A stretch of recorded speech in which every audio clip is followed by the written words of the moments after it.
Okay, people, I rested because, like I told you, they had me with that sleep deprivation for a few days. This is part two of how these inmates live in these penitentiaries. I'll deal with the county jail separately because they're different and they are a whole new form of hell. But I wrote between 35 to 40, 50 inmate support groups all over the country, since they say they deal with justice. I wrote the inmate justice system. I wrote the Innocence Projects about me not having being able to represent myself or hire a lawyer. I wrote all of these people. Some of the letters I got back saying that those addresses were incorrect. About 10 I got back said they were not valid addresses. The other people wrote me back and said, at this time we do not have funds or a lawyer to represent you. We'll give you a list of contacts that you can write to, and maybe they can help you. But each place that was sending me a list were sending me the same contacts over and over again. So they were sending me in a circle. And again, they trying to mess with my head. They were sending me in a circle. So again, I wrote some of them and a letter saying, well, some of the things I talked about in the letters I sent you, and I have copies of those letters, they deal with abuses of human rights. But all you organizations seem to ignore that. I wasn't just talking about my case. I was talking about the civil rights violations that were happening there. Like a lot of inmates, on their release dates, they were holding them. They would come and say, well, you're not going to be released today because you called a new case and you have an extra 3 years. Or someone would say, well, we put some more time on you. The courts put some more time on you. Some of the women that were being released on a release date, they would pick them up and take them to mental state hospitals. And they were holding them there 5 or 6 years. I complained about the food. I complained about the grievance process, that they were rejecting our grievances and everything. I talked about the physical abuse there, and they seem to have ignored all of that. So I wrote them letters back and said, well, you telling me you don't have funding? And another thing they would do, the letters I would send them, they would send them back to me saying, we don't have storage. We don't have anywhere to store them. And the thing is, what do you mean? It's not like you have to store paper. You can scan these things and upload them on the server. So what do you mean? You're so without funds that you can't scan a paper and keep it on the server? But the reason they don't want to keep the paperwork, because everything happened, they could say they never heard from you, they don't have your letter, just don't want to have whole evidence to tie them, and they mess with my head. But I'm gonna get what I have to say out. So all of these organizations. So I started talking to the inmates.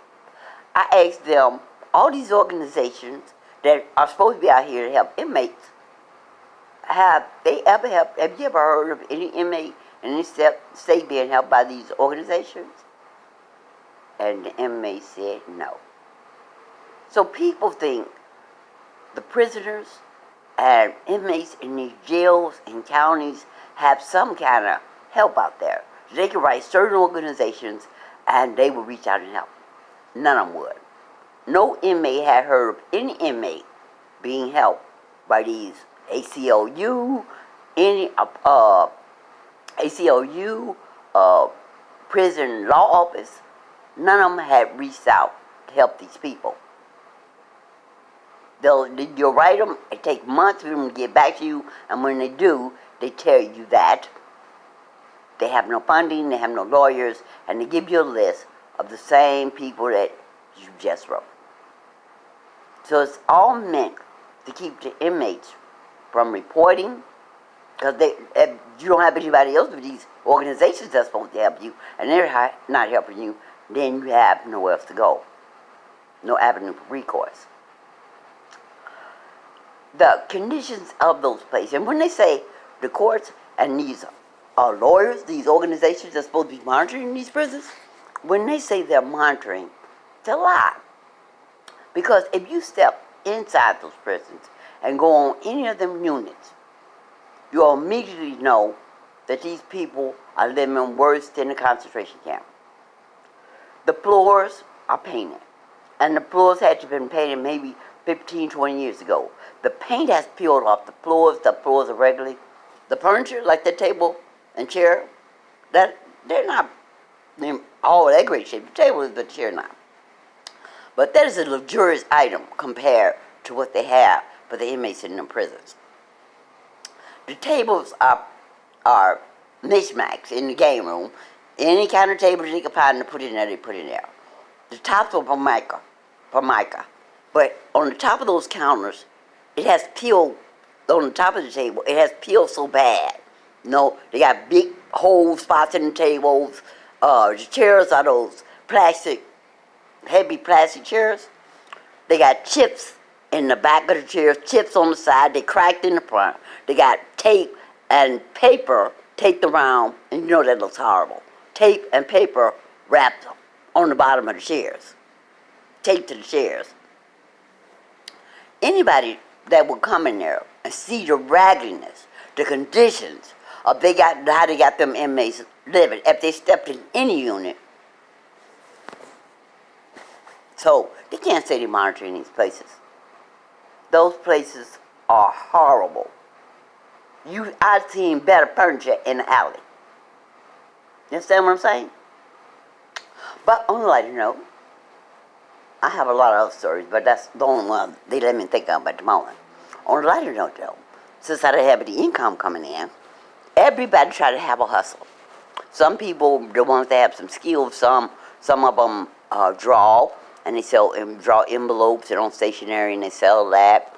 Like I did that time I said I was stranded, so I can get them T-shirts and boxers and sell them. But some of the inmates make little statues and stuff out of soap. But everybody, most people, some of them don't have a hustle, but a lot of them have a hustle. So some of them were making dice, and now they like to play that game $10. They take 6 dice. So the inmates make dice out of bread or toilet paper, and they sell some of them, and they play games. So one of my cellmates was making dice out of bread and Kool-Aid. You had to Kool-Aid in for color. So I learned how she made them, and I started making my own dice.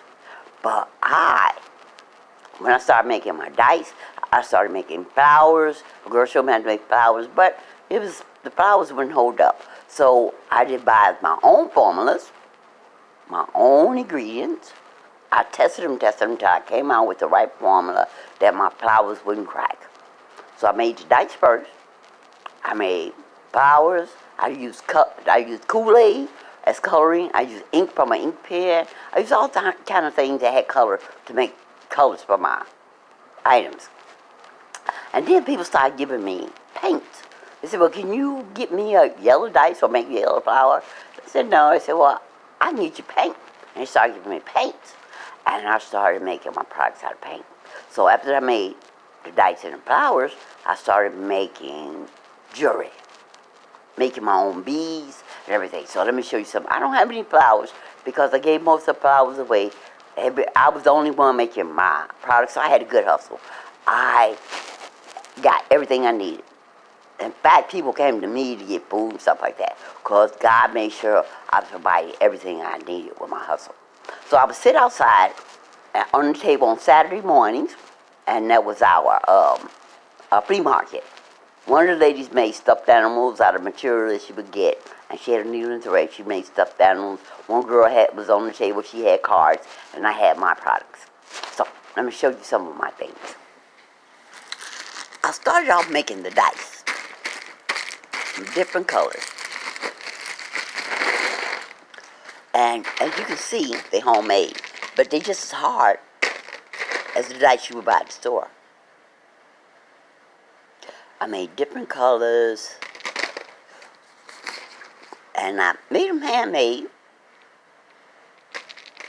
They just hard dice you buy at the store. They handmade. I would shape each one by hand, and they bought plenty of dice. Then I started making the flowers, but like I said, I don't have any. Then I started making jewelry. I would make my beads. These are earrings, and they sell blocking. The earrings are made out of paper clips that they would bring me and put in their locks. I made all kind of earrings, hearts. I made crosses. They got lipstick on them from in the bag. My lipstick decontaminated my lipstick. And the paper clips are just like the metal that you buy in some other cheap earrings. They don't brush your ears or anything like that. Some people worry about their ears being rough.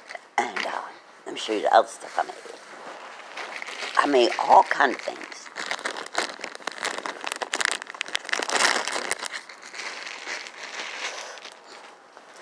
I made now this is a big dice, because it's not a dice. It's like a pendant, but it's messed up. I didn't really trust it out. But I made bracelets.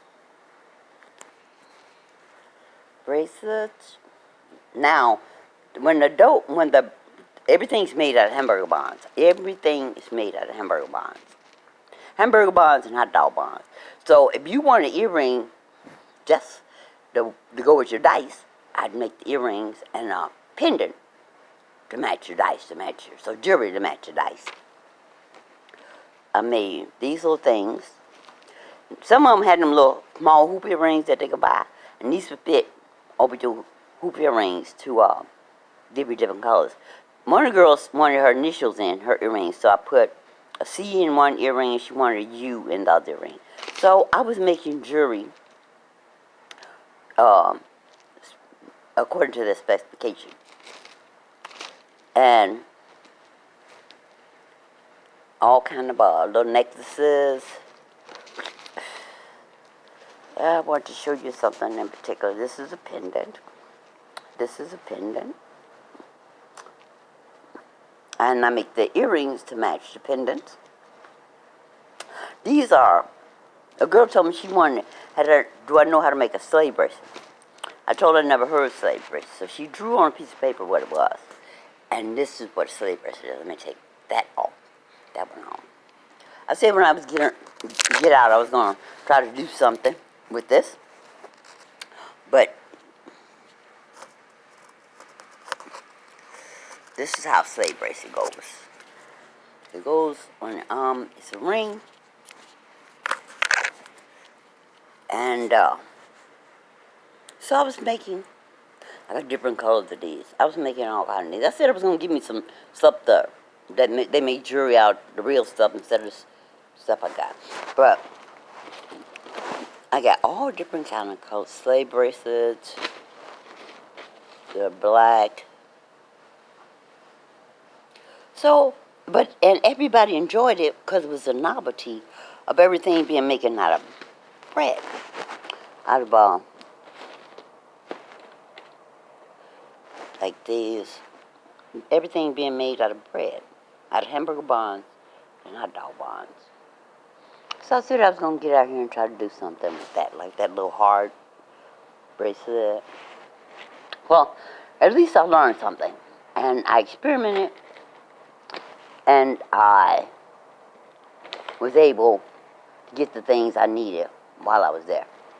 All right, guys. Love you guys. Be informed, be aware, be prepared, and do your research. Bye-bye.